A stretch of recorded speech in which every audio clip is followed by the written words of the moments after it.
Bonjour à tous et à chacun et bienvenue dans ce module de formation. Je suis très heureux d'avoir l'occasion de vous présenter aujourd'hui une merveilleuse technique de la PNL.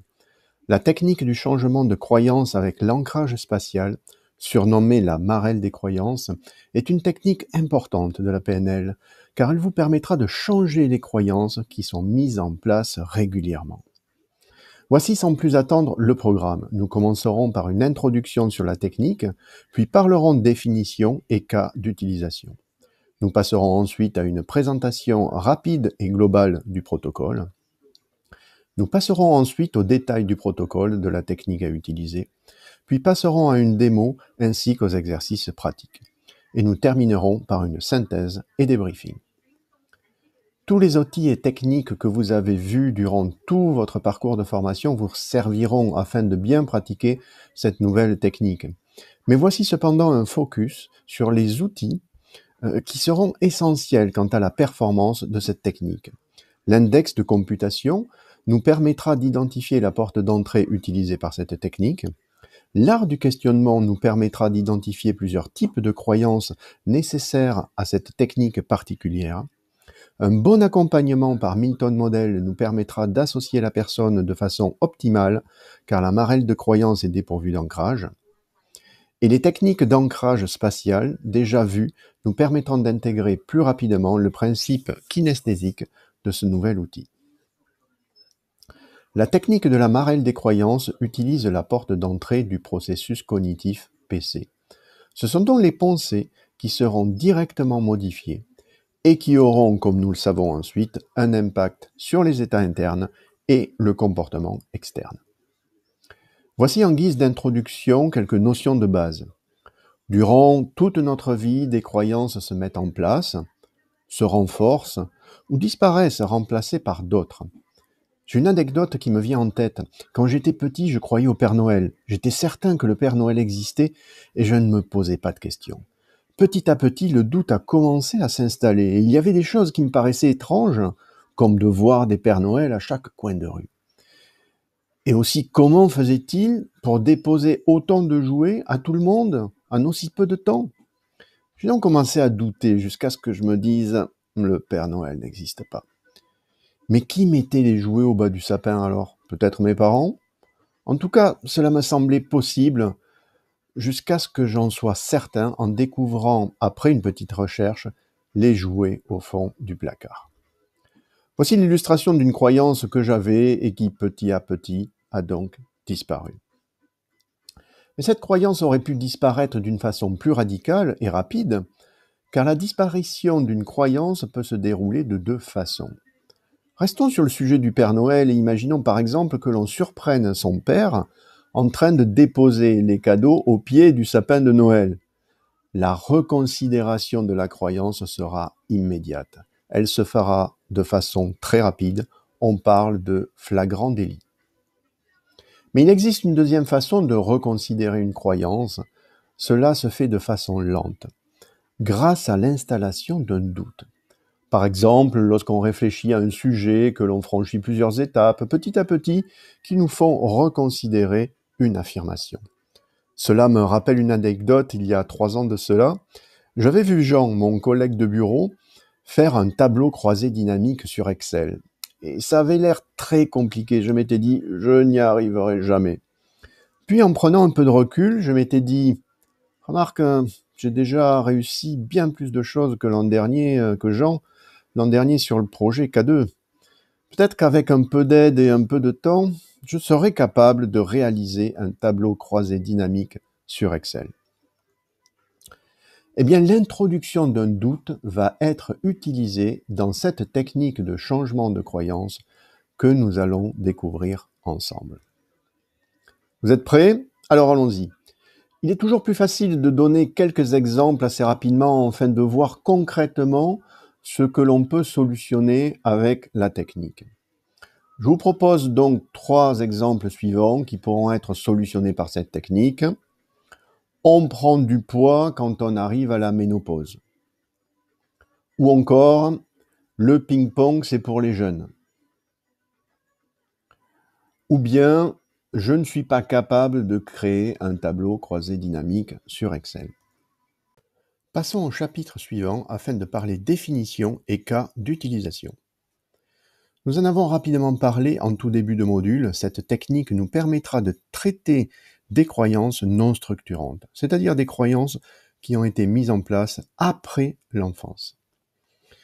Nous en avons déjà parlé aussi et avons vu que le principe consiste à ramollir la croyance limitante dans un premier temps, mais nous allons voir que nous allons aussi utiliser le renforcement de croyances aidantes dans un deuxième temps.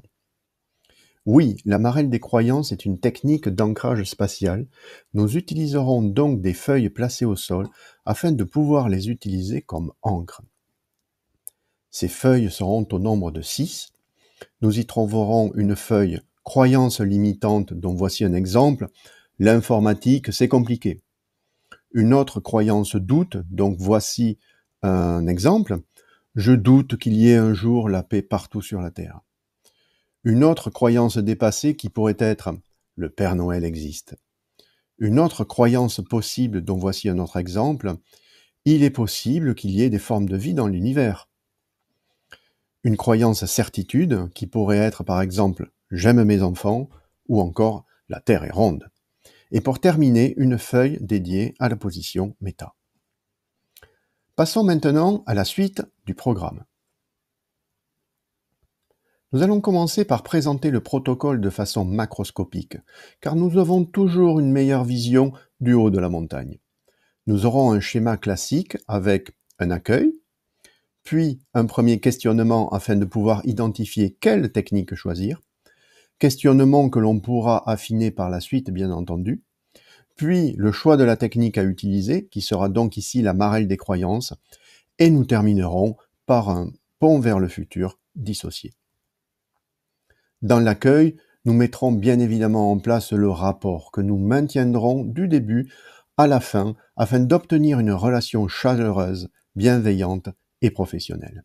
Dans le questionnement préliminaire, nous utiliserons l'art du questionnement, la détermination d'objectifs et validerons l'écologie de la demande afin de s'assurer que la personne réalise son changement dans les meilleures conditions. Le questionnement préliminaire nous permettra d'identifier la technique à utiliser. Le questionnement pourra bien évidemment continuer et s'affiner au cœur de la technique. Nous commencerons bien évidemment par l'expliquer grâce au cadrage qui mettra en avant un premier passage de découverte des cases croyances doute, croyances dépassées, croyances possibles et croyances certitude. En effet, un premier passage sera nécessaire afin de bien préparer chaque croyance et s'y associer comme on le fait pour le score par exemple, où l'on fait des allers-retours entre les cases méta sur laquelle nous sommes dissociés et les autres cases où nous sommes associés. Un second trajet sera ensuite réalisé afin d'utiliser les différentes encres. Afin de ramollir dans un premier temps la croyance limitante grâce aux encres doute et dépassé, puis de retourner en méta pour faire le point. Puis, utiliser les encres possibles et certitudes en associé afin de renforcer la croyance aidante. Nous irons ensuite profiter de l'état associé favorable de l'encre certitude pour mettre en place un premier pont vers le futur associé et aller écraser l'ancienne croyance limitante qui appartiendra désormais au passé. Un second pont vers le futur pourra être utilisé de façon dissociée afin de conclure la technique. Voilà, nous venons de résumer la technique en quelques secondes afin d'avoir une vue du haut de la montagne. Mais il va être temps de descendre maintenant dans la vallée. Passons donc sans plus attendre aux détails du protocole. Nous voyons sur ce visuel les 6 feuilles disposées au sol et nous pouvons observer 2 parties distinctes, un peu comme le score, qui disposent d'une partie problème sur la gauche et d'une partie solution sur la droite. En position méta, nous réaliserons le cadrage ainsi que tout le recueil d'infos sur la croyance limitante qui pose problème, la croyance doute, la croyance dépassée, la croyance possible, la croyance certitude, sans oublier d'identifier la croyance aidante. Lorsque nous serons sur les cases croyances limitantes, doute, dépassé, possible et certitude, nous serons forcément associés. Il est important de préciser que les croyances doutes, dépassés, possibles et certitudes n'ont aucun rapport avec la croyance limitante. Nous pouvons avoir par exemple un schéma suivant. Croyance limitante, le ping-pong c'est pour les jeunes. Croyance aidante, on peut très bien commencer un sport à tout âge. Croyance doute, je doute qu'il y ait un jour la paix sur Terre. Croyance dépassée, le Père Noël n'existe pas. Croyance possible, il est fort possible que j'obtienne mon examen. Croyance certitude, la Terre est ronde. Nous voici maintenant arrivés à la phase de préparation des encres. Nous allons dans cette phase faire vivre chaque croyance afin de faire ressentir ce qu'elle procure à la personne. Chaque croyance aura donc un effet associé bien défini. Allons sur la case doute. On vit et ressent la croyance sur la case. Puis retournons en case méta, où nous allons identifier une croyance dépassée.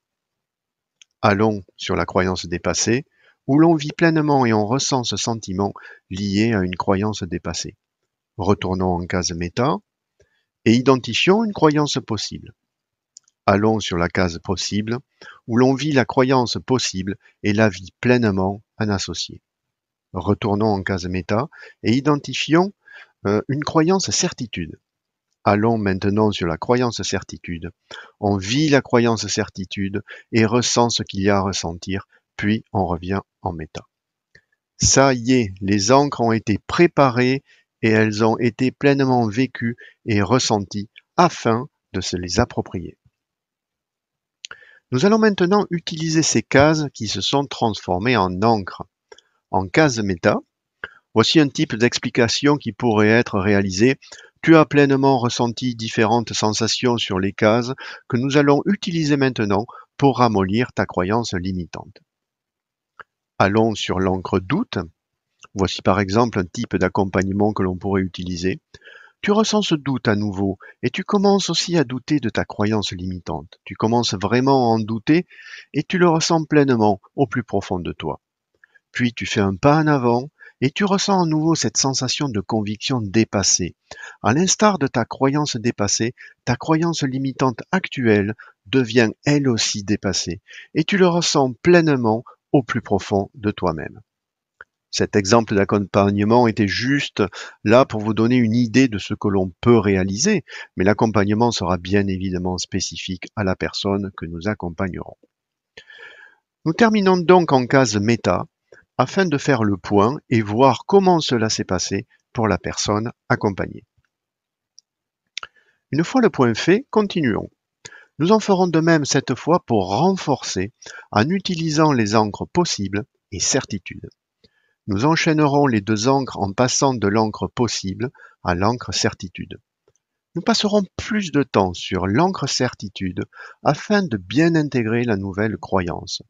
De plus, nous ferons prononcer soit mentalement, soit à voix haute, la croyance aidante et réaliserons un premier pont vers le futur en associé. En sortant de la case certitude bien associée, on va en profiter pour retourner sur la case de la croyance limitante et l'écraser définitivement, en répétant à voix haute la croyance aidante et en piétinant la croyance limitante. Puis, nous effectuons un retour en méta pour finir et nous terminons par le pont vers le futur dissocié. Voici maintenant les points clés. Ce sont les points importants sur lesquels il faut être très vigilant afin de bénéficier de toute la puissance de cet outil. Bien utiliser la partie de gauche pour ramollir la croyance limitante, puis utiliser la partie de droite pour renforcer la croyance aidante. Il faut passer du temps sur la case certitude afin d'obtenir un état interne fort. Il faut utiliser l'état interne positif fort pour aller écraser la croyance limitante du passé. Passons au chapitre suivant. Avant de s'exercer, une démo sera réalisée qui dure en moyenne une trentaine de minutes. Puis, des exercices d'entraînement seront réalisés soit en groupe de 2 ou en groupe de 3 en fonction du contexte. Il faudra compter 30 minutes par personne, soit 60 minutes à 2 ou alors 90 minutes à 3. Nous voici arrivés au CQFR de cette formation. Voici donc ce qu'il faut retenir. Changer les croyances avec l'ancrage spatial est une technique d'ancrage spatial kinesthésique. Cette technique permet de changer des croyances non structurantes. La partie gauche permet de ramollir la croyance limitante et la partie droite permet de donner de la puissance à la croyance aidante. Il sera bon de séparer ces deux zones par un passage en position méta afin de donner toute la puissance à cet outil. Il faudra aussi penser à prononcer soit mentalement, soit à voix haute, la croyance aidante lorsque nous serons sur la case certitude. Et profiter de l'énergie obtenue pour aller écraser la croyance limitante qui fait partie maintenant du passé. Et pour ceux qui souhaitent disposer d'une vision globale, je vous propose le visuel de la carte d'identité de la technique. Ce visuel rassemble les caractéristiques essentielles que nous venons de voir et nous permet de les cerner en un seul coup d'œil. Je vous laisse le temps de vous en imprégner et de faire des copies d'écran si vous pensez que ce type de visuel peut vous apporter. Les connaissances transmises dans ce module de formation vous permettront de renforcer vos compétences et améliorer la performance de vos interventions, qu'elles soient personnelles et ou professionnelles. Nous vous remercions de votre écoute et nous vous souhaitons bonne utilisation de cette technique.